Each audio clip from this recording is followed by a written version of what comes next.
everyone. Welcome to Mastering Your Fertility TV. I'm Kristin Cornett. And I'm Dr. Haylee Nye.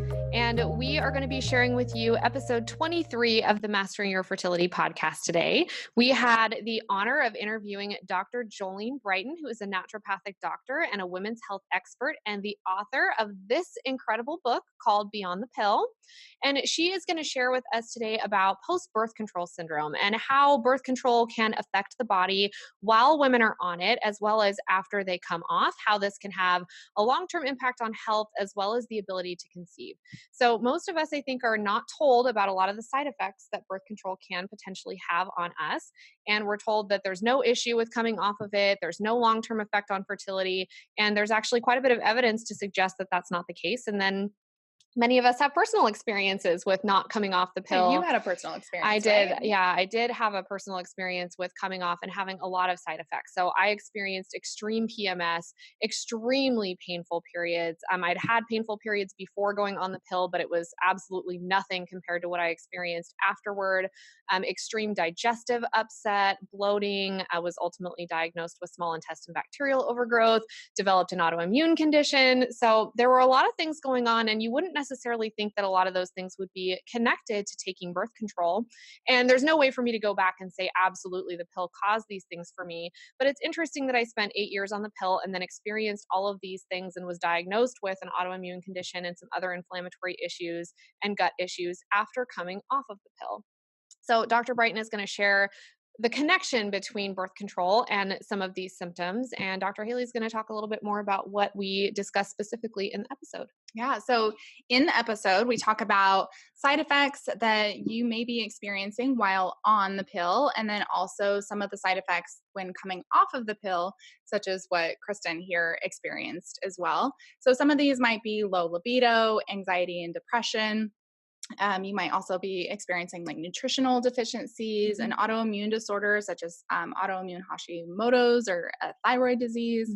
So there's a whole list of them. And then, of course, in the book, she goes into all of those. And so she actually has quizzes in the book. So you can figure out like what specific thing that you're dealing with might be related to, let's say, low testosterone or high estrogen or low progesterone. So definitely recommend taking the quizzes.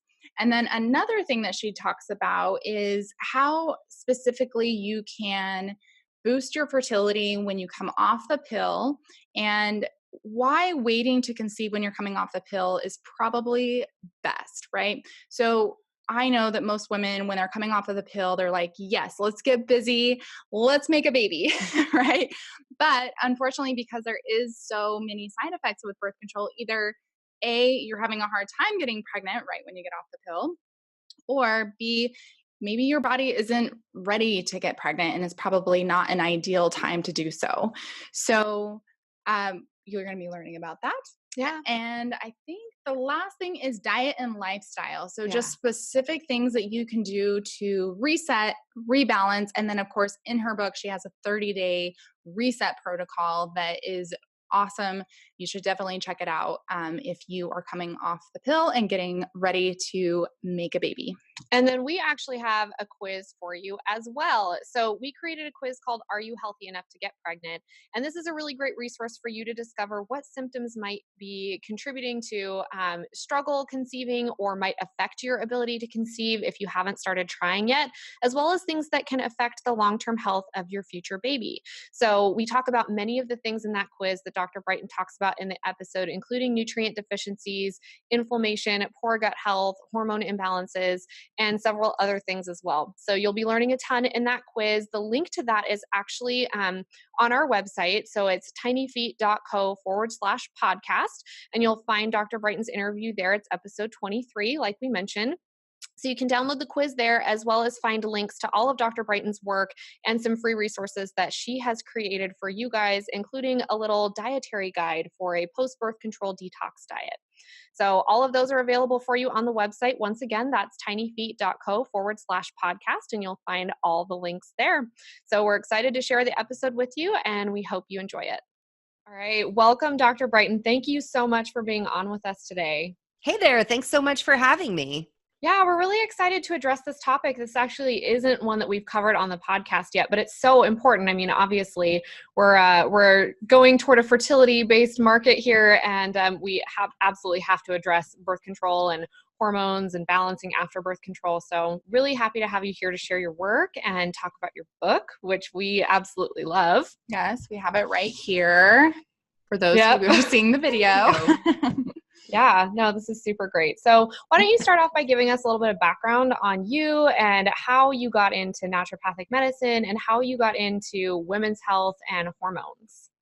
Oh yeah. So, the long story, there's a very long story to this, but like since childhood, I've been very interested in natural medicine. And, anytime I'd go to like a conference or something and be like geared towards, health, I'd be super, super interested in like, what are things that you can do at home? Now, I was a sick kid. I spent a decade struggling. And after that decade of struggling, they discovered H. pylori. I had an H. pylori infection.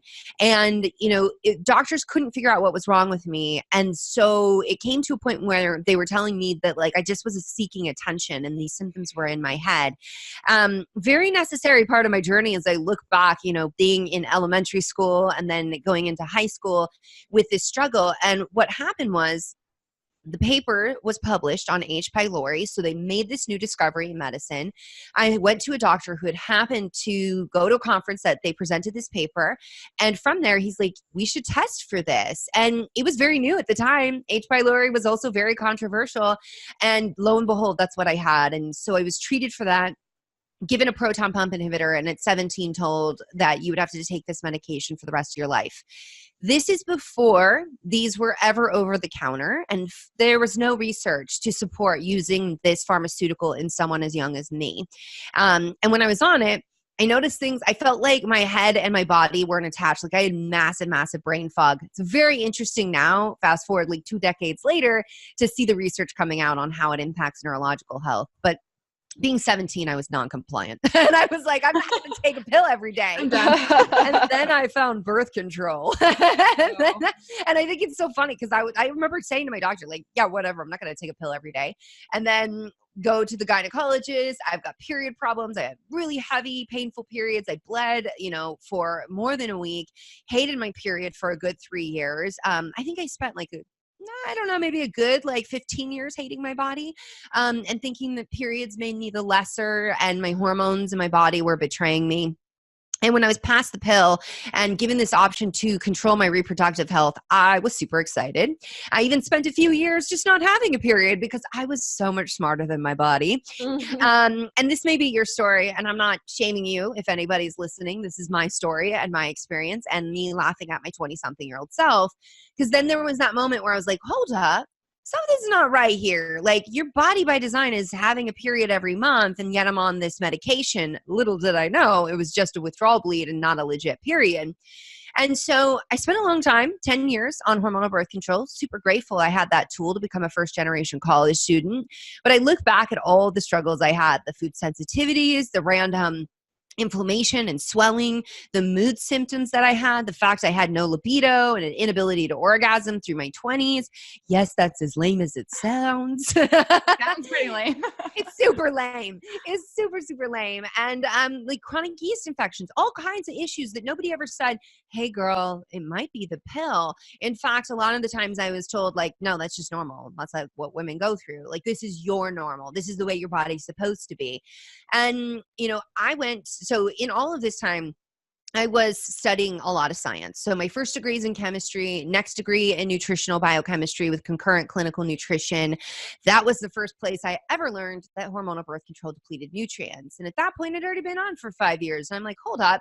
My doctor told me a multivitamin was just expensive urine, that like I take that and it's just a waste. And I remember the dietitian teaching was just laughing and like, wait, what? Your doctor said what? Like if you're on a medication that depletes nutrients, of course you need to be on a multivitamin. And then there's this little, very well-known fact in medicine, not so well known by women everywhere, is that the pill is only 91% effective with typical use. And so that means 9 out of 100 women are going to get pregnant while they're on it. And while you're on it, it's depleting folate and B12 and all of these really crucial nutrients that you need for baby before you ever know you're pregnant. And so that's why a lot of experts agree, if you're in your reproductive years and you're using the pill and you're trying to prevent pregnancy or you're trying to manage symptoms, there's a risk if you're sexually active, you could become pregnant. You need to be on a multivitamin or prenatal. And we'll talk more about that, I'm sure. Yeah. So with all of that, I, was actually I was doing master's research work and I was getting my master's. I was actually going to get my PhD in nutrition. I had a full ride scholarship. Everything schooling was going to be paid for. And for anybody, so I'm talking to a doctor right now, you know how expensive it is to become a doctor. Oh my gosh. The things that, again, that I'm like, wow, like the things I didn't know. I don't know if I would do anything differently, but it's significant when somebody's like, I'm going to pay for your education versus you've got to pay for your education. Oh, yeah. So with that, I actually walked away from that. And when I found naturopathic medicine, and I thought I was going to specialize in gut health, and that was going to be my focus. And good thing it was, because that's the foundation of everything. But with that, I came to observe that a lot of things are done to women in women's health. Women aren't active participants. They're told most of the time that their symptoms are not real or that they can just be suppressed. They're not taught about their body. I certainly wasn't taught about how my body worked until really, I feel I had multiple physiology classes, but it didn't click until naturopathic medical school, where we talk about how to get pregnant, which is, I'm sure, your guys' experience as well. That is the time a woman comes to know how her body actually works, is when she wants to get pregnant. I don't know why in society we think we just reserve that until you opt into pregnancy, because there's lots of us who don't want to have babies, and that's totally cool too. That doesn't mean that you shouldn't know how your body works and what's going on. So as I made that observation, and I had great clinical instructors who demonstrated there is another way in women's medicine, I decided to go into women's medicine and start studying there. Fascination with thyroid from early on. When it comes to, people will often ask me like, wow, women's hormones are so complicated. Like, why did you decide to get into that? And I'm like, well, when you have a background in nutritional biochemistry and organic chemistry was like one of my favorite classes, and you love complex biological pathways, hormones just make sense. Everything else is kind of boring. Study. Yeah. So with that, so you guys are local in Portland. I'm sure that you've heard of Outside In. It's the homeless youth clinic. Mm-hmm. At that time when I was in school, I did 2 years of rotations there, high-risk population, lots of dispensing of birth control, lots of depot shots given, because these women are at high risk for sexual assault. They also don't have access to things that a lot of people take for granted, like tampons, pads, ways to actually manage your period with dignity. And so having a contraceptive that would shut down their periods was something that was just bliss for them. And so this is another reason why I'm not anti-birth control, because I see that there is a time and a place, and it's 100% your right to opt into that, but you need all the information to do that.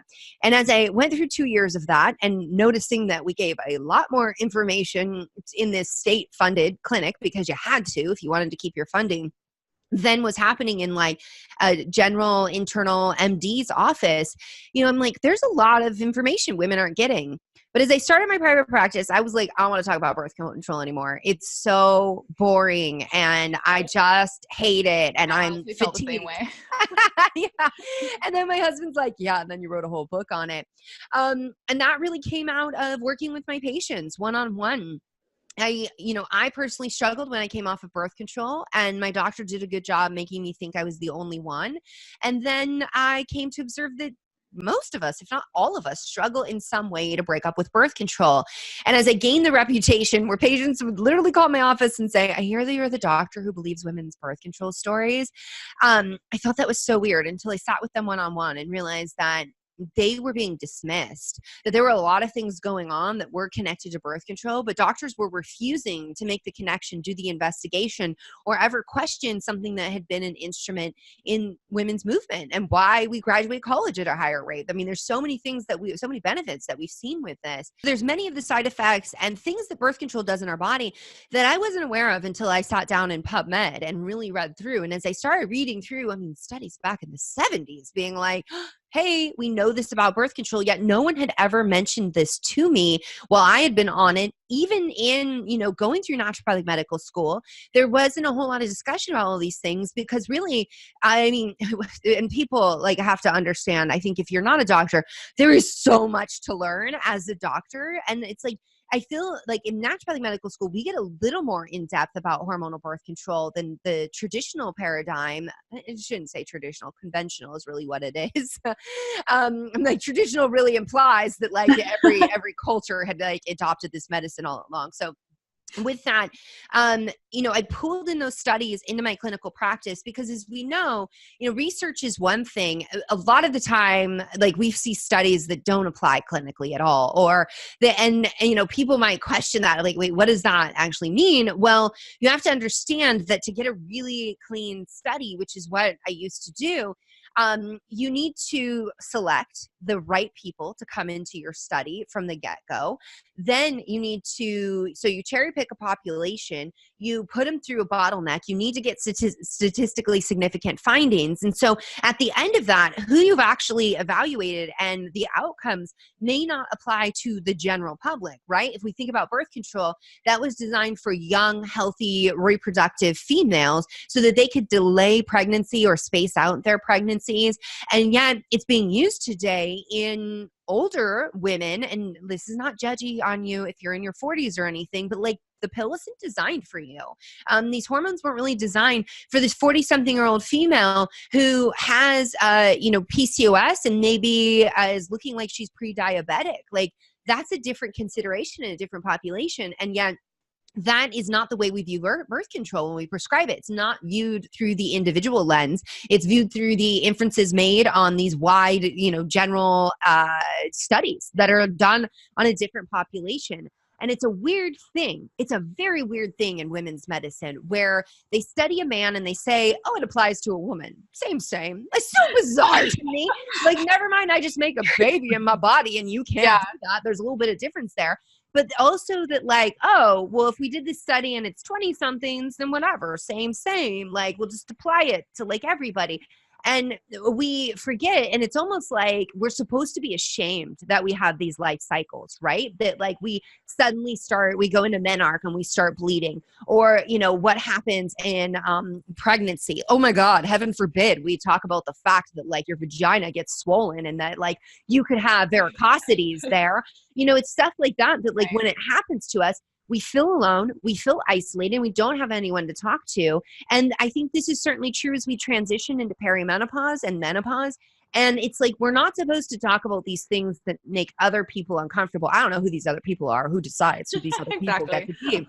But it's also that like, we're supposed to feel like a level of shame for each life cycle. And that's a problem from a societal standpoint.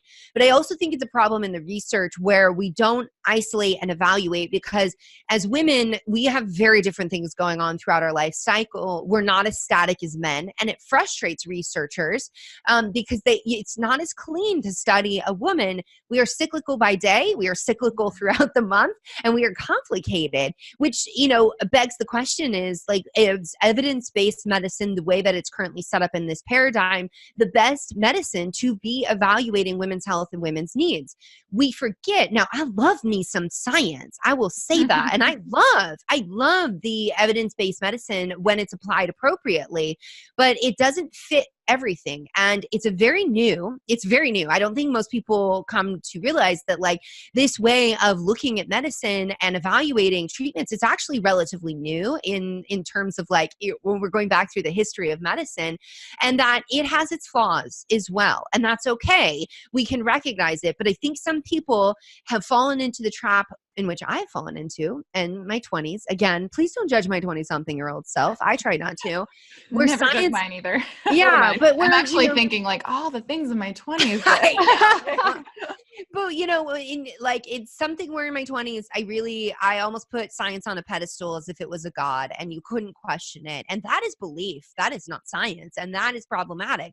And I see that happens a lot where, doctors at your core, you are a scientist, but I will see doctors and hear from doctors who are like, evidence-based medicine, like that is everything. And it's like, but if you believe that, you just entered into a belief and you've lost your ability to stay curious and open to the possibility that we could come up with a better method for evaluating things. And that's okay. Like we don't, just because we do better in the future, it doesn't mean we did bad in the past. Like it just is like, we didn't have all the information we needed. And that I bring that up because it's very important as we enter in this conversation about birth control to understand that you do the best with the information you have. Nobody is ever served from judging themselves in the past. We can use the past to learn from, to move forward and to do better.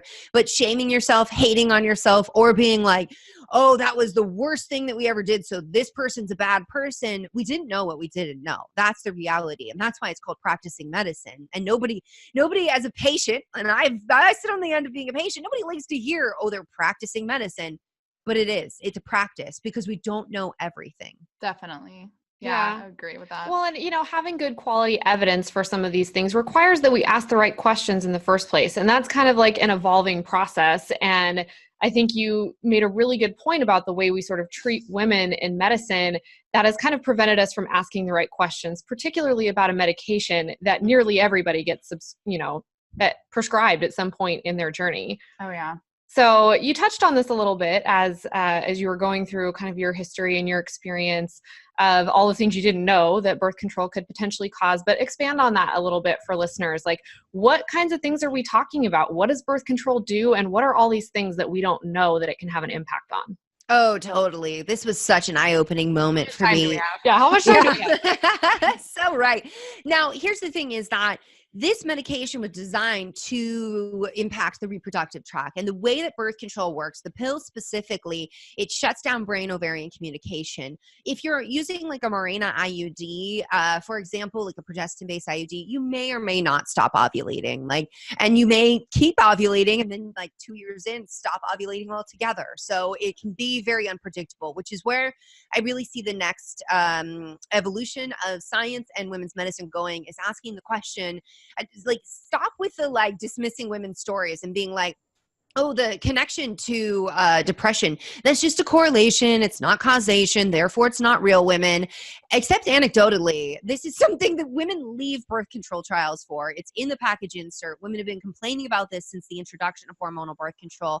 At this point, I don't think I still want to see the studies, the mechanism of action and the causation studies coming out, but we don't need to debate if women are telling the truth. And what we really need to do is ask why her and not her. Why does this woman end up with mood symptoms, whereas this woman ends up with gastrointestinal symptoms? And this woman over here, no, she cannot have a baby when she comes off of hormonal birth control. And this woman, she got pregnant the month that she stopped. What are the differences in women? Because there's certainly differences. We don't all have the same experience with birth control, which is something really important to acknowledge and understand. Because if you're listening to this and you're like, well, my doctor says that they've never seen this before, well, that doesn't mean that what you're experiencing isn't true. With hormonal birth control, like many medications, it's aimed at targeting one system, but like almost every medication, it has an impact on other systems. And with hormonal birth control, it impacts every single system in your body. So if you understand, although it is designed to affect your menstrual cycle, your reproductive tract, however, it impacts every single system, you can come to understand how not only can you have many symptoms that come up when you start hormonal birth control, but also when you discontinue it. So hormonal birth control depletes nutrients. So that's definitely a big one. Magnesium, zinc, selenium, B vitamins, CoQ10, vitamin C, vitamin A. So everything that you need to have a healthy immune system, a healthy gut, a healthy brain, run your neurotransmitters. I mean, there is so much that all of these nutrients do in your body. We've also come to understand that hormonal birth control behaves in a similar way like antibiotics in terms of how it reduces the microbial diversity in your gut. So it has been compared to antibiotics, and there's some researchers and doctors who've been like, nah, it's similar to antibiotics. No big deal. We see that with antibiotics. How many people? It's crazy to me. Yeah, I know, right? But and this is the first time I feel like I read it in your book, but this year really is the first time that I feel like I'm learning this information. Yeah. Even as a doctor, I'm like, what? I had no idea.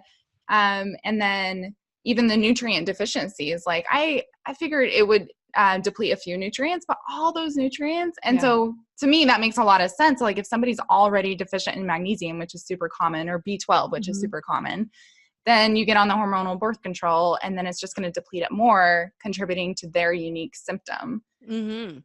Well, yeah. And let's look at the fact that some women have migraines and they have painful periods, and that could be rooted in a magnesium deficiency. And then they're given hormonal birth control to fix those things, fix in quotations. And then they're just depleting that nutrient more. So then when they come off, those periods are worse. Those headaches may be worse. And so that's something really important to understand, is that if you're not asking why before you write that prescription for that woman, you may be doing harm. And what is one of the very first tenets of being a doctor? Do no harm. Like that is what we seek out to do. And that's a problem with hormonal birth control. And I'm not hating on any doctors, because certainly if you're taught and you're educated and you believe that if a woman has period problems and I give her this pill, it will fix everything, then why wouldn't you want to do that? You would want to do that because you want to help her. But if you don't ask why, so, we know that like 58% of women, some studies have said more, are primarily taking birth control for symptom management. That could be due to hypothyroidism, polycystic ovarian syndrome, endometriosis, nutrient depletions, elevated prostaglandins, because you've got an imbalance of omega-6 and omega-3 fatty acids in your diets. Like there is always a reason why. And that is the best part about being a doctor. And what I think naturopathic doctors do so well is we ask why. And, I tell my patients, I'm basically like a 3-year-old who just keeps asking why until I got to that place where I can't ask why anymore. So we were talking about the nutrient depletions with hormonal birth control. There's the way it impacts the gut. It can lead to intestinal hyperpermeability, or what's known as leaky gut. That's one step closer to developing an autoimmune disease. And in fact, when this study came out of Harvard several years ago, my jaw dropped, and most people still have not heard of it. I write about this in Beyond the Pill. There's an entire chapter to gut health, guys, because gut health is everything when it comes to hormones, but everything with birth control as well really gets rooted in the gut. And this study out of Harvard said, if you have a family history of Crohn's disease and you spend 5 years or more on the pill, you're at a 300% increased risk of Crohn's disease. This explained why so many of my patients had this timeline of, I started the pill, then I got gut symptoms, and the patients that did actually develop Crohn's. And just so you know, just because they say 5 years doesn't mean that like you should get on it, know that you have a 5-year expiration date. When you get to 5, you got to stop, and then you can prevent Crohn's disease. Nope. I've seen patients on it as little as a year developing Crohn's disease. And, it's something that like all you have to do is ask your family history or do some genetic testing, and you would know your risk for that. So we've got the gut piece. We've also got that hormonal birth control is inflammatory. It strains the adrenal glands. It depletes nutrients and messes with how the thyroid actually functions and your ability to use thyroid hormone. It has an impact on your liver, on your gallbladder, on your vaginal tissue. You can end up with vaginal atrophy, that is thinning of the tissue. I've talked with physical therapists who work with women who have dyspareunia, pain with intercourse, also a common thing that can happen with birth control. And they say, these women's vaginas in their 20s look like those of their 50s because they're not getting the hormonal stimulation they need to have. Well, and isn't a lot of that have to do with low testosterone as well? Low testosterone. Yeah. So there's low testosterone. There's the fact that there's no progesterone. You're only getting progestin, and then you're getting synthetic estrogen. And so it's all the stimulation that's lacking. And so that's what happens as we enter menopause as well, is that our hormones drop, the tissue starts thinning, we have vaginal dryness, we can lose our libido. That's the sneaky way that birth control really works, is that you don't want to have sex. Like it can become painful. You can't have an orgasm. Some women have pain with an orgasm, but binding up that testosterone definitely drops your libido. And that's by way of how it, 1, suppresses ovarian production, and 2, changes the genetic expression of sex hormone binding globulin in your liver, which binds up your testosterone. So, that's just like, you guys, I could keep going for everybody listening. If you're like, oh my God, there's an entire book on this. That is indeed. Well, and I'm kind of thinking about all the things that you talked about in the book that we haven't even discussed yet. I mean, it's obviously it's an entire book. So, I mean, now we're kind of in this space where we understand maybe what birth control might be doing to us when we're on it. What about when we come off? Like, does it do all those things stop? Do we normalize? Do we get better automatically when we stop the pill or not? Yeah, I wish that it all just went away. So here's the thing. Post-birth control syndrome is a real phenomenon. And there are many people out there who love to shut me down and say, you're just making this up. And I'm like, okay, so one, I personally went through it. So thank you for dismissing my personal journey.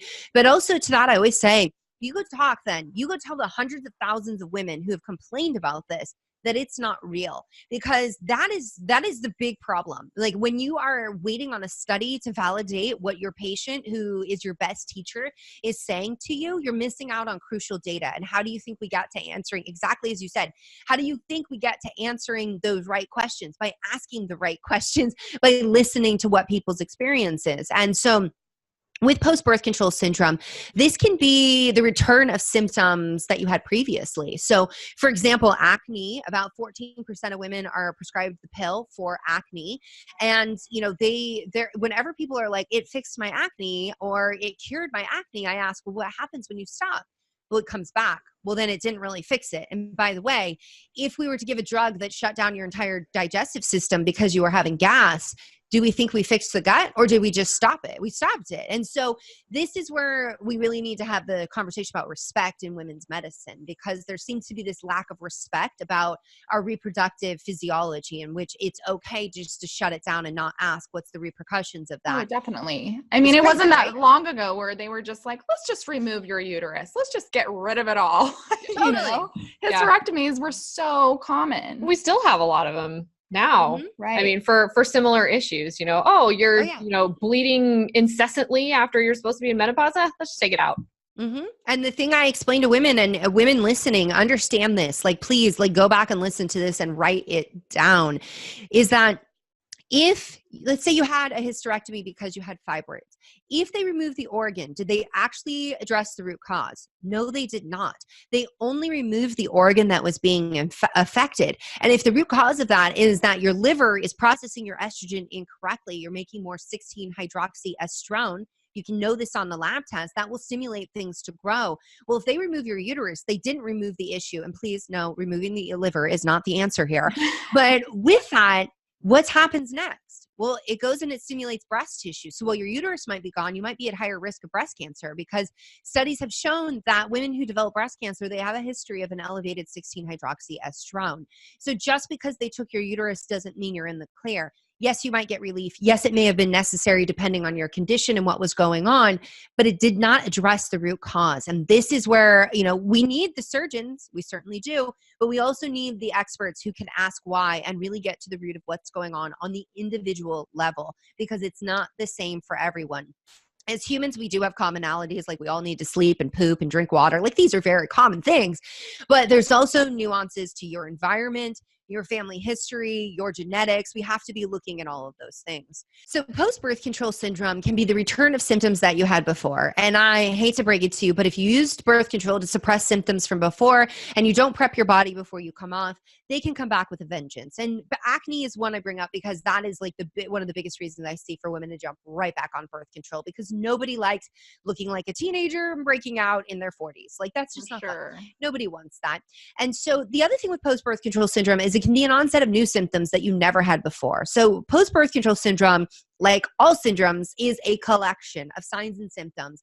And these signs and symptoms, you can have them all, or you can have a few of them, and they can present in different ways. And so, as we talked about, it impacts every single system in your body. So you may have heavy periods, irregular periods, period pain for the first time ever. Maybe you're having new onset of eczema, psoriasis, acne, cystic acne. With acne, post-birth control, it tends to show up everywhere. So it's not just your face, it's your chest, your back, your neck, your butt, like everywhere. It's the worst.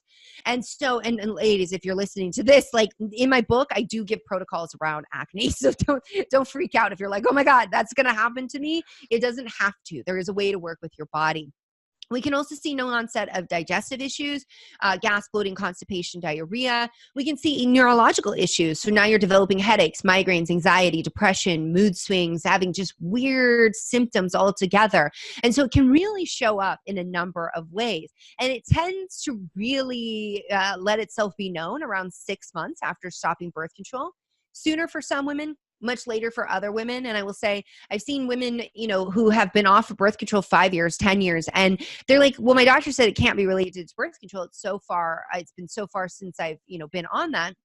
When we go through their timeline, there are those symptoms. When they came off of birth control, there they were. And what happened? They grew and they grew and they grew over time. And this is where it's very different to be working with a naturopathic or functional medicine physician, because we're actually going to go through your whole history and connect those dots. Like, that's what we do. We take the puzzle pieces, we put them together, and we present the picture to you. And we don't think, okay, the problem you have right now started yesterday or started today. We're like, okay, the problem you have right now started decades ago, and we have a different philosophy, and we're taught in a different way to go and unearth that and spend the time going through that.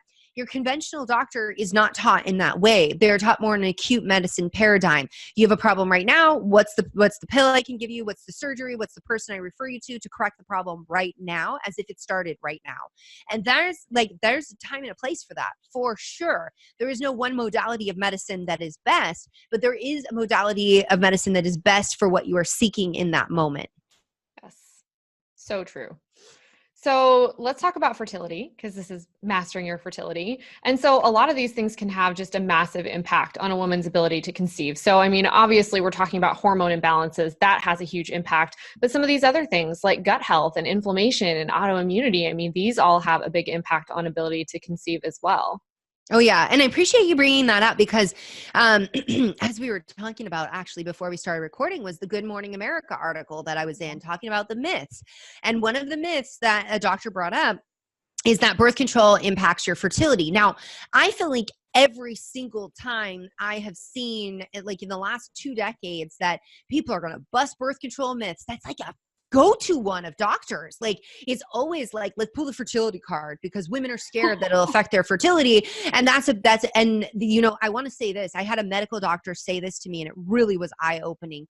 He said, if you are trying to change the paradigm in the thinking of doctors, you have to understand whatever we were taught in residency is gospel. We take it like it's the Bible, and it's very, very hard to change our minds after that. And this is something that many doctors are taught in school, and they are taught in residency, and they're taught in continuing medical education, is hormonal birth control in no way can impact your fertility. Tell women not to worry about it. They're silly for worrying about it. Let me tell you, women, if there is anything that your instinct ever says, pause, worry, be concerned, it is serving you. Like, that is where we've got very lost on our path, and never trust anyone who tells you not to trust your instinct. Okay. Like, if they're telling you not to trust your instinct, like, what are they trying to pull on you? What is that about? So with this, a lot of women have questioned this, and a lot of women with fertility have experienced issues with this. So let's flush this out. We do not have research at this time that says birth control causes fertility issues. Birth control can cause infertility. We don't have the research to say that. That is true. And what some doctors will say is, well, you had PCOS, or you had an issue, a pre-existing condition that could have lent itself to infertility, and therefore it wasn't the pill. When you came off, it was just that you always had this condition. And to that I say, if that was ever a question in your mind, how dare you put her on birth control without ever once discussing that with her? And that's a possibility, because this is something that's done, endometriosis, for example. These women are given birth control. Nobody questions endometriosis. It's estimated that's 12% of infertility cases. Like, right. Hormonal birth control, while it can help with symptoms, there can be a time and a place to use it in endometriosis management. Not discussing that this disease is rooted in inflammation and birth control is inflammatory. I mean, that's just one piece of the disservice being done. Polycystic ovarian syndrome. These women have a hard time conceiving because this condition, I mean, one of the hallmarks is anovulatory cycles. They don't ovulate. So they have irregular cycles, and their doctor meets them at 14 with a pill to regulate their period. Now they bleed regularly, never mind, it's just a pill bleed and it's not actually fixing their period. And then at 30 something, they're like, I'm ready to have a baby. Whoops. You actually had PCOS all along, and it was being masked with birth control. So yes, it can be from a pre-existing condition. But as we've come to understand, and I've looked into the research on this, some women can take up to 18 months to start ovulating again. There's studies that have shown this, that coming off of birth control, it could take you a good 1.5 years to start ovulating again. So what if you're 35 and you're like, well, I want to have a baby in a couple of years. And so you think at 37, you're going to come off of birth control. But then it takes you until like 39 to start ovulating. We know age has an impact on our fertility. So that's one thing we need to be having a discussion rather than dismissing that, like, no. And then doctors will say, well, it's because you're old. That's the problem. Well, like, you didn't Right. educate her. She didn't know that, like, if this was the case, that maybe she wanted to start when she was 30. And like, I'm in my 30s. I didn't have a baby until, I was 31. And I will tell you, like, I even had moments where I was like, I kind of don't want a baby for another decade, but I want a baby. And like, but like, I knew what I knew about fertility and about birth outcomes with that.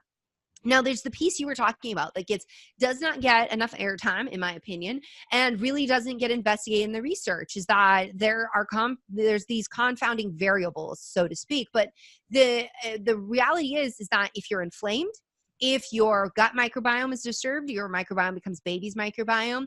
If you have nutrient depletions, like all of these things can impact fertility as is, like in any woman. And if birth control is inducing all of that, then why couldn't it have an impact on fertility as well? Now, the other interesting thing is that hormonal birth control does lower the risk of certain cancers, and endometrial cancer is one of those. And the hypothesis is really that it downregulates receptors in which these hormones can't dock onto the receptors in the endometrium, so the endometrium doesn't grow. Now, you guys read my book, so you know this analogy that I used is that when a baby goes to implant, it's basically looking for that, like, soft down comforter to cuddle up in. But after birth control, what reproductive endocrinologists have come to observe is that the endometrial lining might not get thick enough for implantation. So instead, it's kind of like, it's thin. So it's like this hard floor. Like, which do you want to cuddle up in? You want to cuddle up in the down comforter and get all cozy. So this is one of the most heartbreaking things, is that you can get pregnant, but you can't actually stay pregnant. You can't maintain that pregnancy because of the impact. And so we need a lot more research on this to understand, like, who's affected and how much of a role does this play in the infertility cases that we see. So that's just a few of the things that could go on. There's certainly a lot more to consider, but I think that really the myth is not that birth control can impact your fertility. The myth is that, we don't question it, and that, oh no, there's no way that it could. So the other thing I want to speak to about that is that we have to understand this is a drug that's high enough dose, and it is a drug. We forget that it's a drug and it's a medication, and it shuts down brain-ovarian communication. There's a brilliant researcher, Jolene Brighten, who is seeking out to answer this question. What happens when we do this in very young women? Because it can take up to a decade, is what she has found, for brain-ovarian communication to be established. And when a woman, starts her period, it's not uncommon to have irregular periods. We're starting to establish that, but sometimes the body there's not the grace to let the body figure it out and do its job. And instead, we come in with a medication that interrupts the maturation process and shuts it down, puts it on hiatus. So what I've seen with post-birth control syndrome is that the younger a woman is when she started hormonal birth control, the more likely it is she is to have symptoms of post-birth control syndrome that mimic a little closer to puberty. And I hate to say it, but it's almost like puberty is a necessary part of the adventure, of the human adventure. But this is certainly something we see. And so then the question that we really have to answer is, like, if we interrupt the maturation process, at a young age, are these perhaps the women who are at higher risk of infertility when they come off of hormonal birth control? So there's a lot of questions we have to answer, and it starts by not being dismissive and stop perpetuating dogma. I mean, it's dogma and myths that are perpetuated in medicine. And, it's why I get a lot of haters and backlash, because people, when you start to challenge a story that's been told over and over again, that's convenient. It's convenient for doctors. Sometimes it's convenient for women as well. That can really light people up, but we have to stay humble. We have to stay curious, and we have to ask these questions, because these are people's lives that we're dealing with. And so it's not okay just to be like, let's just dismiss everything women talk about because we don't have a research study to validate it. Well, yeah. And where are we going to get the research studies? We have to ask the questions, right? Like, we have to believe patients when they're coming in and saying that these symptoms exist, that they correlate with when they came off of birth control or when they went on birth control. And somebody has to fund it too. Yes. And so can we like just be fair for a second here? Like whenever people are like, they want to hate on like Bayer or these pharmaceutical companies for things that they do, we have to remember, although they are in health, they are a business. And so a lot of the decisions are business decisions. And when you view it through that lens of like the marketing and business decisions, you can be like, oh, well, that makes sense. They're not evil. They're trying to be profitable. Like that's what's going on here. It just happens that like this is in the arena of health and human bodies, and it has a layer of ethics there that other businesses don't necessarily have. But when people will say like, I've had people, great, brilliant female researchers, and I appreciate them asking this question. They say, if you want to change women's medicine and you wanted to bring this to the forefront, you want to bring legitimacy to post-birth control syndrome, why didn't you do clinical trials? Why haven't you started studies? And to that I say, one, somebody has to fund that. Two, we know that like that's going to take time. And three, once that study comes out, it doesn't mean that it will be dismissed. There will be people who dismiss it and are critical, as we should be critical of every study. But the other thing is that it could take 10, 20 years before it actually gets into clinical practice. To me, we need to change women's medicine like yesterday. The way we do that is by putting the medicine in women's hands. They are the living proof that goes to their doctor. They show them what's possible. They show society what is possible, and that we really institute change in that way. But in addition to that, if I had to wait, so the average is 17 years before a study gets into clinical practice, and doctors, and even then, it's only if your doctor actually took the continuing medical education to hear it. But with that, I won't be menstruating anymore if I waited for that. Like, I don't have time for that. You don't have time for that. We don't have time as women to wait around for science and medicine to catch up. And so that's why I'm like, I had a choice. Like, do I go into like a decade of trying to do this research and trying to change doctors' minds, or do I help women heal themselves now so that they can heal other women, so that they can tell their stories, so that we can start to create this change? That is how we create the change, because that other model that I could have certainly done, that's the way we've been doing things for so long. And look at how much change we've been able to make. It's been very slow. And so with that, I'm like, and really, I much prefer the idea of empowering the patient, that your doctor is not the end all be all and everything, and reminding them that you've always had the power to heal your body. And that's a little bit where we got lost in medicine too, is when we told patients, hey, and like this wasn't us because we weren't even born yet when this happened. But like, don't worry about your diet. Don't worry about your lifestyle. We have chemistry. We have science. We'll just fix it when there's a problem. And like, go to your doctor for everything. And don't listen to your grandma when she talks to you about doing this cough syrup at home. Exactly. Your doctor's got a white coat on. Liver oil. Legit. Yeah. No, you don't need to eat liver. No. Yeah. And that's so much what we see though in, I think, what we're seeing a lot of the chronic disease is that people don't feel, necessarily like they have the power to really control their health. And we need to shift that, because they absolutely do. The healing that happens and the things that keep you out of the doctor's office, they all happen outside the doctor's office. Absolutely. Yeah. And so speaking on that, in your book, you have put together so many great protocols. I'm just floored by everything. It's just kind of a step-by-step, like really, they just look at this book and they're like, okay, great. I can do this. And like, yeah, they can get started right away, which I just love. It's like having a naturopathic visit in a book because you put all of your patient experience in the book too. So when our listeners are coming off of birth control, some are probably on it right now and thinking, oh, I want to come off soon because I want to start getting pregnant. So how long would you say they should be working on like replenishing nutrients? How long should they wait before they start trying? And then also like what kind of things that could they be doing that are just really practical things they could be doing at home? Yeah. Well, okay. So if you're on birth control right now, you have to be replenishing your nutrients. So you need, the answer of like, if I want to get pregnant in the future, when should I start a prenatal? It's now. You should start that now. Definitely. So getting on a quality prenatal and being mindful that you're using methylated or active B vitamins, making sure that it's got the right selenium and iodine balance because of the impact of hormonal birth control on your thyroid. This is something where hypothyroidism could predispose you to having fertility issues. And so you want to make sure, one of the best things that you can do, and this is how I formulated my prenatal, is make sure you have 200 micrograms of selenium in preconception. It really helps with the thyroid, TPO antibodies, and glutathione, which is an antioxidant that'll protect your ovaries. So right now is the time to start a multivitamin and start dialing in your diet. And I show you how to do that in the book. The book is very much about diet and lifestyle first.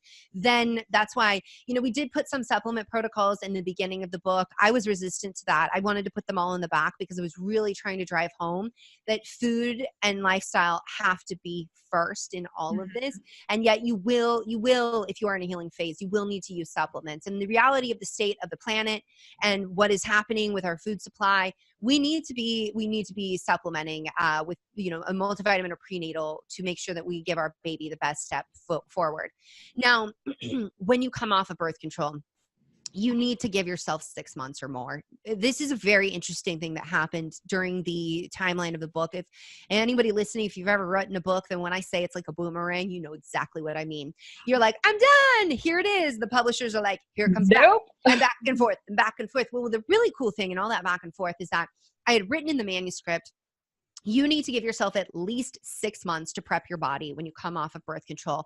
A year is better. 2 years is awesome. Okay. So, but sometimes like we're 30s and we're like, I want a baby tomorrow. And so 6 months is like all your mental health can really handle and in terms of starting to try. So with that, I wrote this 6 months because this is what I observed clinically. If women prep their body for a good 6 months, baby mama had the best outcomes in pregnancy and postpartum. This was clinical observation. And this also makes sense because the maturation process of an egg is 90 days. So the egg that you ovulate with this month was actually maturing 3 months ago. Very important thing for women to understand. So giving yourself a few cycles of prepping, getting your gut healthy again, because again, your microbiome becomes baby's microbiome. That's everything if you want to prevent autoimmune disease, eczema, allergies, and your baby have a long, healthy life. Take care of your gut.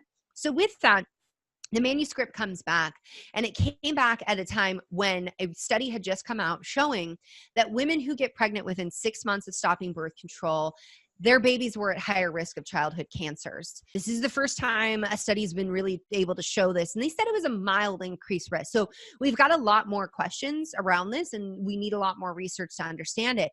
But it was interesting because my editors, my husband, anybody who was familiar with this chapter of the book asked me, they said, did you know this? Did you know that children were at increased risk of cancer if you got pregnant within 6 months? I'm like, how could I know that? The study just came out. I didn't know that.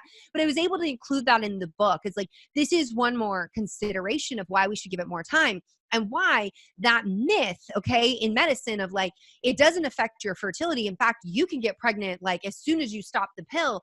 Well, like maybe that's true. Maybe it's not for you, but also should you actually? Exactly. And the answer is no, because we enter into pregnancy more nutrient depleted than we've ever been before, historically speaking, because our food supply is so depleted. And with that, if you're on a medication that depletes nutrients, especially very, very crucial ones for babies, which by the way is like all nutrients, but like for some reason we give more play to folate and B12 because of things like spina bifida, like these things that we can actually see. But like antioxidants are just important. Like all of these other things are just important, as a baby is maturing and developing. So with that, there is reason to give pause if you come off the pill. If you do want to come off the pill, you want to have a baby in the future. If you could come off and give yourself a good 2 years to prep your body, that's going to be so much easier on you and baby and better outcomes when you have baby. Because this is something, my first book was on postpartum health, something else that like we don't talk about that really gets brushed under the rug. In the United States, it's like, you rest for 6 weeks and then you're fine. And every other country in the world is like, you need to rest. Like for real. It takes time. Like how ridiculous is that? It takes almost a year to grow a human in your body and to change your body, but it should only take a month and a half to get your body back. Like these are myths in women's medicine that have hurt us and that hold us back and hold us down. And really they hurt our body, but they hurt us mentally because we think something is wrong with us. Like when you can't be that super mom, or something's wrong with you because you didn't get pregnant the month after you came off of birth control. When in fact, that's just not the norm. It's not as common as really we've been led to believe. Yeah, totally agree with that. So when somebody is coming off birth control and let's say they're like, yes, I'm going to go the full 2 years. what are some things that they can do to help prevent pregnancy during those 2 years? That's chapter 13 of my book, and step one Oh, of coming perfect. off of birth control. So step Yeah. one of coming off of birth control is have a backup method. No matter if you want to get pregnant or not, have a backup method. And that backup method might be condoms at first. And I know everybody wants to eye roll. It's like, I swear this was like a marketing agenda of hating on condoms in order to like get us on these hormones. And I get that like condoms might not be fun, but also understand that if you are on hormonal birth control and you're not in a monogamous relationship, having regular testing, you need to have condoms. That are very important things. And you'll read about that in Beyond the Pill, how birth control may leave you more susceptible contracting sexually transmitted infections. We need to be in the know about that. That's some real stuff right there, because it is possible to contract an STI, not know about it, and end up infertile as a result of that. So gotta be in the know about that. So you may also want to leverage something like fertility awareness method. I think that is probably the best birth control and future fertility, like getting pregnant method there is for contraceptives. Now, the FDA last year, so there are still doctors who are like fertility awareness method. It like we call that like I'll see you next month when you're pregnant method, or like, make these jokes because that's what we were taught. We were taught that it's like high risk. And there's also this undercurrent of like women are too dumb to understand their bodies. And that's BS. Like I'm gonna call BS on that. Like, in fact, you don't have to have a medical school education to understand how your body works. And I taught you that in Beyond the Pill. And I've had so many women read Beyond the Pill and be like, this is the first time I actually understand how my body works. And fertility awareness method takes you that next level. And last year, the FDA actually approved the first femtech device as a contraceptive known as Natural Cycles. So Natural Cycles and Daisy, they use similar technology. They've both been around for a long time. Femtech is awesome. I love it, but it never replaces knowing your own body. So understand that, like, if you're going to do fertility awareness method, you can use these tech devices. They're awesome. I hate paper charting personally. I love Taking Charge of Your Fertility. Great book. But when it came to paper charting, I was like, forget that. I'm going to do that. No. So having these femtech devices like apps and even these thermometers is really helpful. You still need to check in on fertile cervical mucus. And I really think meeting with a fertility awareness educator is where it's at. They're educated way more than doctors are about how to use this method and use it appropriately. And why I like this is you will know your body really well. You will know when you ovulate, and you will know how and when to get pregnant. And, I had just had somebody write me the other day. They're like, I read your book and I finally, like, I've been trying to get pregnant. I finally understand when I should be trying because my doctor told me just have sex every other day. What? And her doctor said, just have sex every other day. And she's like, and I've been doing that for almost a year and I haven't gotten pregnant. And she's like, and then when I read your book and it was like, wait a minute, here's the fertile window. This is the day I ovulate. Guess what? We got pregnant. We got pregnant the first time we tried it because we knew exactly when to get pregnant. And like, how powerful is that to know your own body and to be able to conceive when you want to conceive and not conceive when you don't want to conceive. Exactly. Right. So in chapter 13 of my book, I go through the non-hormonal contraceptive options that are available, talk through all of those. At the time I wrote the book, I did write about Essure. I brought in one of the leading experts in Essure removal to talk about why that wasn't a good idea. And then the Netflix documentary came out. And that's been another funny thing where people are like, whoa, did you watch the Netflix documentary and put it in the book? And I'm like, that's a fun idea to think I could turn a book around that quick. But books are, this book was like more than 8 years in the making in terms of like what everything I was documenting and writing. And then it's another 2 years when you get in with working with publishers. The books are a long time.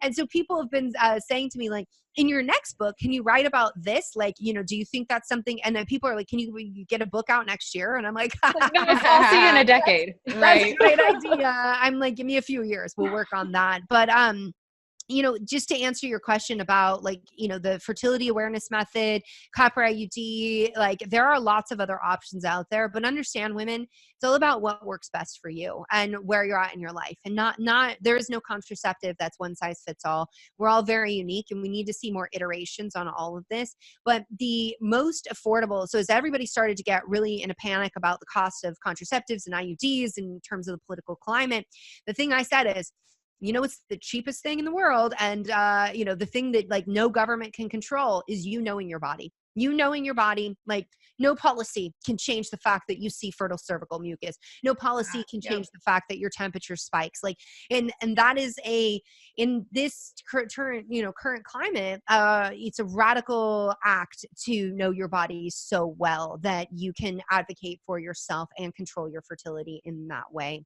Right. And then, Absolutely. I just want to say one more piece. If you are coming off of hormonal birth control and you do want to get pregnant, it's a really good idea to work with a doctor on that, because you may be able to get pregnant, and that's very much the more conventional perspective, is how do we get you pregnant? But in my practice, we say mama is the seed in the soil.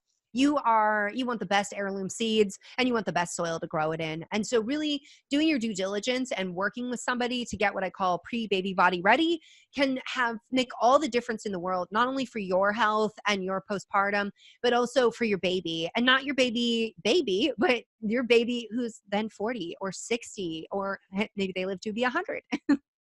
Exactly. Yeah, I mean, if we can implement all of this, maybe we'll get back to a place where our next generation can live until they're 100, which would be really nice. And that's kind of what we're all about. Is it's not just about getting pregnant. It's about staying pregnant. It's about having a child that doesn't suffer from all of these chronic conditions that are preventable when we do a lot of these interventions preconception. I was that kid. I grew up like that with all of those issues that you mentioned, from bad microbiome balance. And, that has turned into some pretty miserable autoimmune issues for me over time. And so, I mean, this is kind of the real world. This is how that actually manifests in an adult, and we can see that now, and we can see that in the research, and it's really powerful. So thank you for that. So true. And I do want to say, for women who are listening who might be moms, you can do everything right and still have issues. So I prepped my body before my son. I, took prenatal, fish oil, probiotics. He's been on probiotics, vitamin D, and fish oil since birth. We ate straight out of the garden. I have a toxin-free house and have for a decade, more than a decade now, a toxin-free yard, never sprayed poison in my yard. There were all of these things I knew and I did. And my son still went on to develop pandas/PANS. And that is an autoimmune condition that affects the brain in children. With all of that, he's actually been able to come out of it a little quicker than other children have, but it's been very eye-opening to me. And it was a huge, we all know the planet is suffering. That was a huge wake-up call, because as I started talking to more and more moms who had done their due diligence, who are doing everything right and realizing that their children are still struggling in some way, to that, we've broke the planet. We've broke the planet, and now we're breaking humans as a result. And we were cocky as humans to think that, we could do everything that we've done to the earth, and we're all guilty in some way. Okay. So I'm not saying oh, I'm so perfect, but it's something that what we've done to the entire planet and the chemical soup that we live in. Our children are now the canaries in the coal mine. It's why they're not living as long. I mean, my husband's family, they're all centenarians. They all live into their hundreds. We're very much faced with the reality. And I hate to say this, but I'm going to say it, of my son might not live as long as me because of what we've done to the planet. And I'm going to start crying here, but if we don't turn stuff around, we as an entire species are going to cease to exist. And it's going to be very painful. It's not going to be one day we wake up and humans aren't here. It's going to be a very painful road of watching these small humans struggle. And that is why, I think now more than ever, we really have to be mindful and conscious of what we are doing to our bodies as women, because we are the caretakers of the human race. We are the lineage. Our mitochondria are the mitochondria of the entire species. And that's why I get so heated about the dismissal of women's stories about birth control and what it can do and the way that we treat women and women's health, because this isn't just a question about that woman's body. This is a question about the entire species. Absolutely. I'm we're all a little misty right now. Just thinking about that. I mean, because that's truly why we decided to get into this work and why we decided to go into business together. Absolutely. And create this product, because, we get that and we see it. And even the research is starting to really validate that and show some of those issues that are coming up from the decisions that we've made, you know, as a planet, as a people. And it's we need scary. a really strong, smart next generation in order to clean up take our this freaking on. mess. Yeah, to take this on. And we are not creating those children right now with what we're doing. So I can also, I don't know if you've heard about this, but out of Eugene, Oregon, there's a group of small young kids all the way up to like 16 years old who are suing the federal government for using fossil fuels still in America. Wow. And this lawsuit, like especially under the Trump administration, was like, oh, we're just going to sweep this under the rug and it's just going to go away. And it hasn't. And it's been like a year and a half, and they're now like, you know, fighting their way up to the Supreme Court, and they're thinking it might potentially, actually, that's incredible. They might sue the government. So it's I cool. love to see that. Like, I love to see that generation taking control and saying, no, you can't do this to us anymore, because you're not going to be around to see what it does to our generation.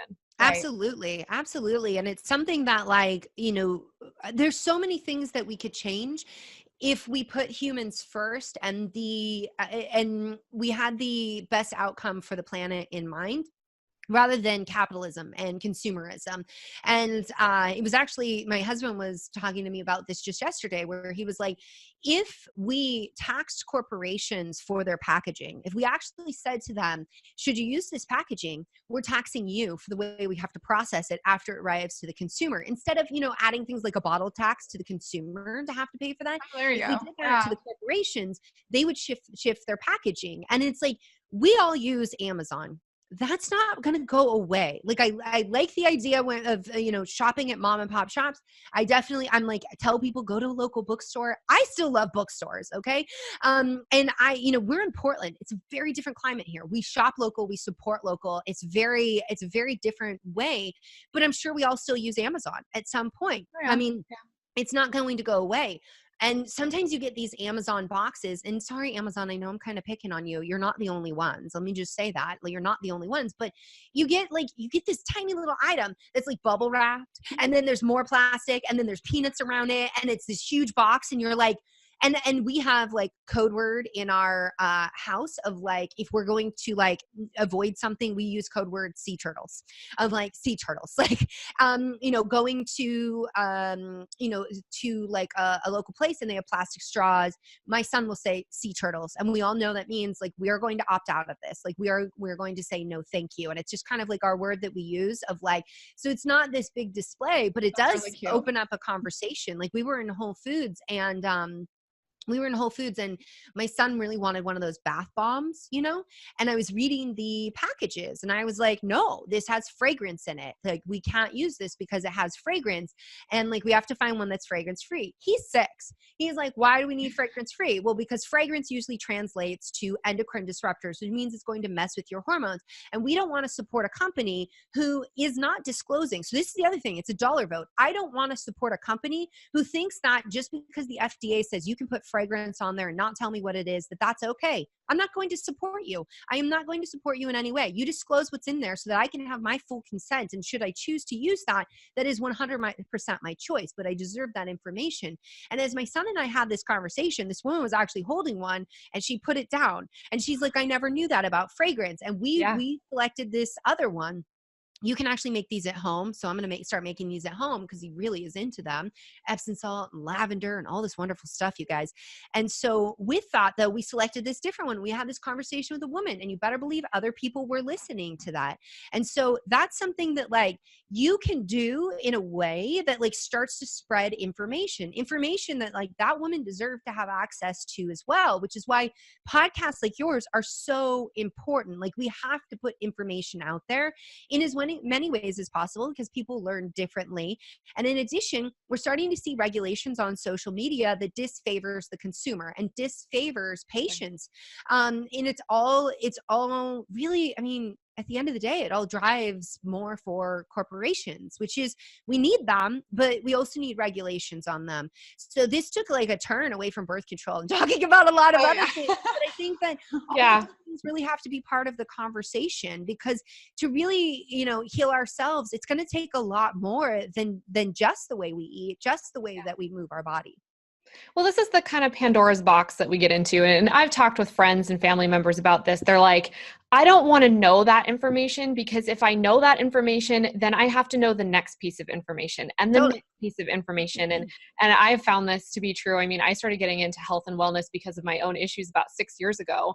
And it's just, every time you learn to ask a question about this, then you're like, oh crap, now I have to ask a question about this. And so it gets scary for people. But at the end of the day, knowledge is power. We say that all the time. And it's just so important for us to be aware of how these things are affecting us because nobody wants to get, into middle age and discover like, oh, I have an environmentally induced cancer because I didn't know that some of these things were affecting my body. No one was telling me, I wasn't asking the right questions, or maybe the information was there and I chose to bury my head in the sand because I didn't want to know. Oh, totally. And that is the ostrich move is what I call it. And people certainly do that where they're like, I see that all the time on my social media where people, and I have friends who are like, doesn't that just frustrate you when someone's like, why are you talking about this? I didn't need to know this. Bye. You ruined my day. And I'm like, no, look, like if they want to pretend it doesn't exist and put their head in the sand like the ostrich, then they can get eaten. What's the predator of an ostrich? I don't even know. I need to work on that analogy. My bit is off. No, but like, so let's do a reframe on that mindset of like, I don't want to know this thing because then I have to know the next thing, is that you can take little tiny steps that have huge impact. So like that woman may not have known about fragrance in that bath bomb, but she made a choice that day not to purchase that one and to purchase a different one, which wasn't full of endocrine disruptors. So things that hate on your hormones. And then, so that was one little choice that she made. Then she probably went home and started looking through her stuff and seeing that like, there's fragrance in my shampoo, there's fragrance in this and that. And then perhaps she made the decision of like, when the shampoo runs out, I'm going to select something different. When this product runs out, I'm going to select something different. And that we don't have to know everything and change everything at all at once. We can learn a little piece of information, start to implement it, make a little change. And then we ask the question, we go on to the next thing. But certainly, it is so easy. I can't even tell you how many nights I have spent in bed, like bawling my eyes out because I'm like so overwhelmed by like what is happening in the planet, what is happening with health, and it feels so hopeless. And yet then I'm like, well, wait, like what's the one thing you can do tomorrow to make some kind of change? And we forget that like, just because you're one person, we always want to think, there's a great philosopher, Immanuel Kant, who, he puts out this idea of like, when you go to do something and you're like, it's just me, it's just one person, ask the question, what if everybody did this? So if you're like, oh, it's just one plastic bag, for example, it's just one plastic bag, it's no big deal. What if everybody did that? The collective of millions of people doing that adds up over time. It goes the opposite way as well. What if like you are the one person who selects not to bring fragrance into an environment? Fragrance is an assault on our hormones. And with these, and if people are like, why are you harping on this so much? Understand that the smaller the molecule that you smell, the faster it can get into your brain. Your brain has a nerve and it's a superhighway to your brain. And us women, make up almost 66% of Alzheimer's patients. That's a degenerative neurological disease. And there is part of me that has to ask the question, we expose ourselves to a lot more perfumes and these other things than men do. Is that the only thing? No, there's never just one thing. Sorry. Like that's always a nice idea, but it's just not rooted in reality. But if you take that one step of not introducing, so you get rid of your Glade plugin, so everybody that comes in your house doesn't get exposed to that. You stop using Febreze. You're an Uber or Lyft driver. Please take your scented thing out. It's gross and gives people the worst. I hate that. Literally the worst thing ever, to get into somebody's car and be like, oh my God, like assaulted. Yeah. But it's, if everybody just makes one step to better their environment, if everybody does that, we can have a huge impact, and we don't have to get overwhelmed by all of this.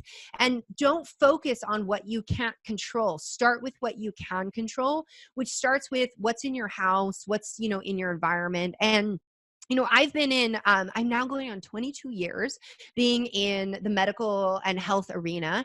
And I remember when eating organic was fringe. Like I had to go to special stores and there was one booth at farmer's market and the food was so expensive, which was it's also really dumb in this country that you can get a hamburger for 29 cents. That's not really a hamburger. But yet to get a piece of fruit, it costs so much more. Like America, get it together. This is just ridiculous. But with that, I remember, even when I started dating my husband years ago, him saying oh, this, that's not going to change. And I talked about the dollar vote and no, I put my money towards organic. I was a poor college student. I still was this is where we'll allocate my funds because I need to see this change. I believe in this so much and I need this personally. The planet needs this. And now look at where organic is. It's everywhere. It is everywhere. It really and it's is. so You get it at easy. Walmart. Mhm. Yeah. And that is and so, anytime as a consumer or a patient or just a person, you feel powerless or you can't make change, remember that conventional food, like the pesticide laden food was all there used to be. And now you can get organic everywhere. What about gluten-free? It's not just a trend. We see people getting sick, people demanding this. The corporations will respond to what consumers demand, and they only know this by where you spend. And that's how they Right. start to understand. And so be mindful of where you spend your money. And yes, we all have budgets, and we're not going to always be able to do the thing that serves the highest good, but do the best you can. And don't judge yourself for what you can't do in this moment, because tomorrow is always another opportunity. Incredible advice. Such Yes. great advice. So let's bring it back to your book. And because I feel like a lot of what you just talked about, a lot of what you just talked about is in your book, and it is about kind of making these small changes. And so I guess the first question I want to ask you about your book is, how do you describe this to people? What is this book? Why do women need to read it? What's really funny is I actually, some people have been confused thinking Beyond the Pill, it's only about birth control, it's only about the pill. And I asked my audience, I'm like, what would you guys have called it instead? And they're like, the Hormone Bible. I laughed. I was so true. They were like, you should think about calling it the Hormone Bible. I'm like, that's a little bit egotistic. No, no, Well, Beyond the Pill, AKA the Hormone Bible. Yeah. So really, what I set out to do in Beyond the Pill is give root cause solutions to women's issues that they face beyond birth control. So I know that all day, every day, you can walk into a doctor's office and say, I got lady part problems, this, that, and they'll say, here's the pill, patch, ring, IUD. So yes, every form of contraceptive, when I talk about progestin, that's talking about the mini pill, talking about the depot shot, talking about IUDs. So I talk about a lot of contraceptives in there because that is part of the conversation in women's health. There's never been a book written on this. So thank you, Harper One, who took a big risk on me, because this never existed before. And in a book of here are protocols of what to do if you have if you do decide to use hormonal birth control. It's the first book ever to be published on post-birth control syndrome, to go deeper into that and to give a protocol around that. And at the same time, I give the almost 60% of women who would use birth control for symptom management solutions outside of that, to teach them about their body. There's a chapter to understand your hormones. There's a chapter to understand your menstrual cycle, what your symptoms actually mean, what your doctor should investigate, what labs should be done, and what you can do right now to start to reverse those symptoms. So if you have heavy periods, painful periods, irregular periods, hair loss, acne, low libido, anxiety, depression, SIBO, yeast overgrowth, gut issues, liver dysfunction, you're having detox issues, you have adrenal disorders, thyroid disorders, all of that is covered in the book. And so I've had so many women write to me and they're like, oh my God, I got this book because I was like, oh, I want to learn about my hormones. I had no idea I was going to learn about autoimmune disease. I had no idea I was going to learn about, how and, to master my fertility and all of these pieces that really, this is a women's health book. And it happens to also cover a whole lot about birth control, because that's the thing, is that there are so many hormone books on the market, but none of them really go in depth about one of the biggest treatments that we are given as women, which is hormonal birth control. And in addition to that, they don't really expand on the research, rooted in research and clinical experience of what happens to women on birth control, what happens when they come off of it. And so I wanted to give a very comprehensive hormone book. And to do that, We have to talk about birth control. It's been the elephant in the room for decades, and we're not talking about it. And believe me, people who are listening, like that are like, oh, like when they've gone the book, they're like, there's so much information in this book.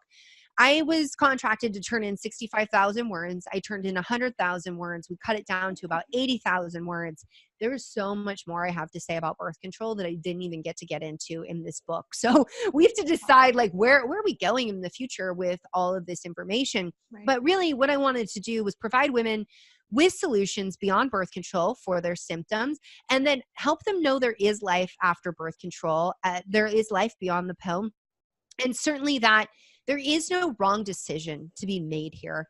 And that is something that, you know, there have been other books that vilify birth control. You know, they don't offer protocols. They more talk about the political and socioeconomic issues surrounding this. But really, I didn't want to come from that place of, I mean, the thing that has gotten us into so much trouble is telling women what to do with their bodies. Like, I really see what we need to do is provide women with the information they need so they can make the decision that's best for their body. And if it is birth control, know how to support themselves. And that's really the aim. I want to give you everything that your doctor should have told you, what sex ed should have taught you about your body, what maybe like your mom should have discussed with you, but no one discussed with her, so that you have all that information to understand that your hormones by design were meant to give you superpowers, that your period is actually something that gives you great strength. And with that, I'm like, yeah, if a woman was on her period, she'd probably solve the world's problems as precedent because of the way that hormones interact with our brain, which is a whole nother podcast that we could talk about. Oh, I'm sure that we could probably talk about this with you on like 14 different podcast episodes, and we still wouldn't have all of the information. But, you know, I can absolutely give you a 100% glowing endorsement of your book. We both can, you know, having read this, everything that you set out to do in this book that you're saying you set out to do, you 100% accomplished. And oh, well, thank you. you're so welcome. I was just thinking any girl who's going into puberty should have this as a gift. Yeah. You know, like, this would have you're been the 13 years most old now. Here you go. I can only imagine how different like my journey would have been if I'd had something like this at the very beginning, you know, when I was put on birth control, and then certainly coming off of it 4 years ago. This would have been a godsend. It would have just saved me from so many different issues that I experienced when I came off of birth control. Right. So, you know, amazing work, Dr. Brighten. You are just like a shining beacon of light for women to move forward on this journey of balancing their hormones, reclaiming their fertility. I mean, everything we're all about here. I just literally sent a recommendation for your book to somebody who wrote us over email about some questions she had about hormones. I'm like, read this book and come back and tell me what you want to know after that. So I've heard from other doctors that, well, a few of my friends, when they got the book, they were like, oh my God, this is like a clinician's manual. Like, this is like, doctor level. And then I had a freak out moment where I was like, oh my God, I think I put too much information in it. Dr. Isabella Wentz, she's a good friend of mine. Her book just came out. And I was texting her. I don't even know how many times I texted her this. I was like, I think I put too much in my book. Like, I think there's too much in there. I think I'm going to overwhelm people. I didn't hold anything back. And she was like, she kept texting me back and being like, that's a really good thing. Like, that's how you know you made a really good book. But I would have these moments of like, I'm gonna overwhelm people. And like, do you do this? And like, what if I like, you know, gave too much and now people are freaking out? And like, and then she was like, send me the book. And I sent her the book and she was like, this is so good. Like, this is really, I'm like, oh, thank goodness. But I definitely had moments of like, maybe this is too much information, but it's really something that like I wanted women to be able to have this and build their user manual. But also I've heard from a lot of doctors, and this has been so amazing. So to the point of how do we change women's medicine?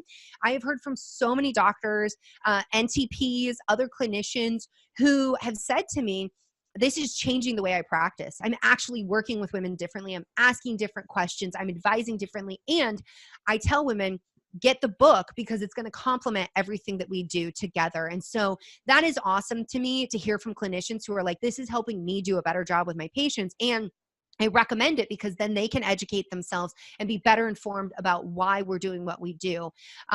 That's amazing. That's just like, that makes my day. Well, and like maybe for some people, they'll pick it up and they will be overwhelmed. But that's the beautiful thing about this format is that you can refer to it. You know, maybe you're not ready to hear about this chapter today, but maybe when you are, you can go back to that book and then you can really start to dive in. You know, you can take it in phases if you need to. So if you're overwhelmed by what you read, set it down, and when you're ready, come back to it and continue learning about your body. Cause I think you could take a multi-year journey with this book and all the things that you could adjust and change so that you could be better and healthier going forward. So totally. And I actually didn't design it to be read front to back. Like, it can be read front to back. So I should say it is designed a couple ways. So, but the way I intended it to be used is you get in, you take the quiz, you identify your hormone imbalance, and then you go right to the protocols that you need so that you can start healing right away. So that literally in 10 minutes, you can get this book and in 10 minutes know what is going on and what to do about it. Because when you have a hormone imbalance, you don't have time to read 300 pages. You're cranky. Like, you don't feel well. You're not sleeping. Like, I've been there. And so you can get in and get out. Like, that is something that, like, if you could see my book, I think I own like every health book, I swear, that's come out in the last like 10 years. This is an exaggeration, but so many of them are like, here's the problem, here's the problem, here's the problem. Read another 200 pages to get to the solution. And I was like, I want to do things very differently. I want to make it choose your own adventure, as individualized as possible. Get in, take the hormone quiz, get right to the solutions that you need, start implementing those. And I've had women who said, that's what they did. Then they went through the protocol for a month. They went back, they retook the quiz. And then based on that, they decided to deep dive into some of those chapters a little bit more, which is really cool to see that. Like, I just had somebody on Instagram this morning message me and say, I did the quiz. I did the protocol. I went back to the quiz. So many of the things that I had were so much better. And then it became super clear where I needed to still do the work. And she's like, and now I'm on that next phase. The book has only been out for a couple months. So, it's only been international as of this month, as we've been speaking. It hasn't even been a full month. It hasn't even been 20 days that the book has been all over the world, in terms of the hardback form. And so I'm really excited to see, the other ways that women are using the book and to see those outcomes. But so many women are like, I, for the first time, know exactly how to be eating and like the lifestyle things that'll actually move the needle for me when it comes to my hormones. And instead of taking buckets full of supplements, I'm very dialed in on like, okay, these are the key supplements. And we've had probably hundreds of women writing in about the supplements and saying, I was taking all these supplements, nothing was happening. They had a whole list and they're like, and then I took the quiz and I did the exact supplements you said, which many of them happened to have at home. They were taking the right things, but like they were taking all of the things and not in the right doses. And they're like, within a month, everything changed, everything shifted. And so for women listening, you can read the book and you can do the diet and lifestyle. And that is seriously your foundation. You must do those things and you can get results. Understand that supplements are like rocket fuel. So they take that healing to the next level. They're often necessary when you're in a healing phase. But if you are, what I've heard from other women is that in some countries, like you can't get DIM. In some countries, you have to have a prescription for some of these supplements. And they're like, what do I do? And I'm like, do everything else and add the supplements in, if you can get a handle on them. But I explain throughout the book, like, this is DIM. This is where you get DIM from food. Like my background, I started in nutrition. So it's always food first, supplements second. And understanding that like, you can't just, the other thing I think we fall into is like, if you come from that conventional paradigm of like, I just take a pill if I have a symptom, then you just take a supplement. But supplements only work as well as you're working on your diet and lifestyle pieces as well. So you can't out supplement a poor diet and lifestyle, which is to say, yeah, you can take supplement. Like if you take B vitamins, like almost everybody feels better when they take B vitamins, but you're not going to feel as good as getting like a good 7 to 9 hours of sleep. Like that's going to win over B vitamins. I can tell you. That's the truth. Yeah, no, definitely. So I just have to ask, like, what's one piece of advice that you could give to women right now to kind of wrap things up? We've talked about so many things in this podcast. There's so many more things that we could talk about. Mm-hmm. But what's that one big piece of advice that you would give to women to, really start to move their situation forward, to increase their hormone health and their fertility? Like, what's that one overarching thing that you would tell them? I would tell women, you know your body better than anyone else. You're not crazy. Symptoms are not in your head. Don't let anyone tell you otherwise. You know what's normal for you, and you know what's not normal. And if your doctor is telling you that what you're experiencing is normal, recognize that it's common. Because who sees doctors but sick people who need help? So they see it a lot. It's very common, but it doesn't make it normal. Those are not the same things. And so you may need to work with somebody else, and you should never accept feeling awful as just a state of being or a normal place to be as a woman. And so with that, track your data and dial into your body. And that is really a starting place for everybody. And I know people are like, tell me the sexy supplements and foods and all these things, but tracking your data is everything, because that helps you know your body better than anyone else. And you will notice when symptoms come up before labs shift and change. And so that's very important to understand. So definitely start tracking your menstrual cycle. Start with understanding, when am I fertile? When do I bleed? How long do I bleed for? Start quantifying all of that data. And then you can take that to a doctor. And that quantifiable data helps you get answers a lot quicker, so that if you are not seeing fertile cervical mucus, we've got an issue with fertility. If you're not seeing, we're not seeing temperature spikes, we have an issue with fertility likely, and we can start to dial in when all of that is. Now, to give you a sexy supplement before we go, guys, N-acetylcysteine. Yeah, Yes, N-acetylcysteine. I love that one. I love NAC. NAC is a precursor to glutathione, which is the mama of all antioxidants. She protects your ovaries. She protects your brain. Also why you don't get gray hair. So take note of that. But NAC, it's going to also help with liver detoxification. And there's been research to show, specifically in polycystic ovarian syndrome, PCOS, these women are at the highest risk of miscarriage, among other conditions, that these women, when taking NAC, they had lower rates of miscarriage and they had better outcomes in pregnancy. So NAC is definitely a great supplement for women. Great if you've ever been on hormonal birth control, if you want to conceive, if you have mood issues. Every time I read a new study about NAC, I'm like, what doesn't this do? I mean, it even helps the lysozyme in your tears. For people who don't know this, your eyes are immune privileged. It means that if you get an infection there, it can be really, really bad because your immune system isn't hanging out there.